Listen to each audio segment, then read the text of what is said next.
পররাষ্ট্রমন্ত্রীর সঙ্গে মার্কিন দূতের বৈঠক, বাণিজ্য এবং জ্বালানি সহযোগিতা নিয়ে আলোচনা। আজ যাচ্ছেন রোহিঙ্গা ক্যাম্প পরিদর্শনে।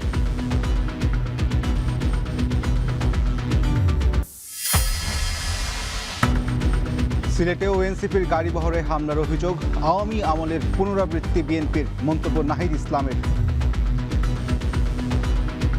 সন্ত্রাসীদের অভয়ারণ্যে দেশকে আবারও নিয়ে যাওয়া হচ্ছে এবং সরকারের সন্ত্রাসী চরিত্র জাতির সামনে উন্মুক্ত হচ্ছে।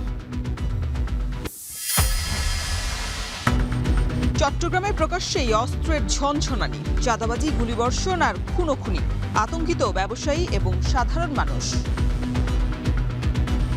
অস্ত্রের ঝনঝনানি, সাধারণ মানুষের নিরাপত্তা মারাত্মকভাবে বিঘ্নিত হচ্ছে। আমরা ভীত সন্ত্রস্ত হয়ে আছি।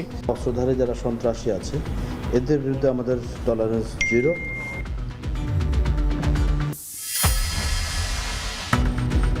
ঢাকার বিবর্তনে বদলেছে সাংস্কৃতিক চর্চার ধরন, জায়গা পেয়েছে ক্যাফে কালচার, ডিজিটাল প্ল্যাটফর্ম, শেকড় স্মরণের তাগিদ।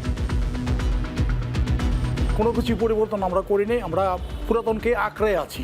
রুচির সাথে সাথে জায়গারও পরিবর্তন হয়েছে। এখানে শ্বাস ফেলা যায় না ঠিক মতো, এখানে আকাশ দেখা যায় না ঠিক মতো।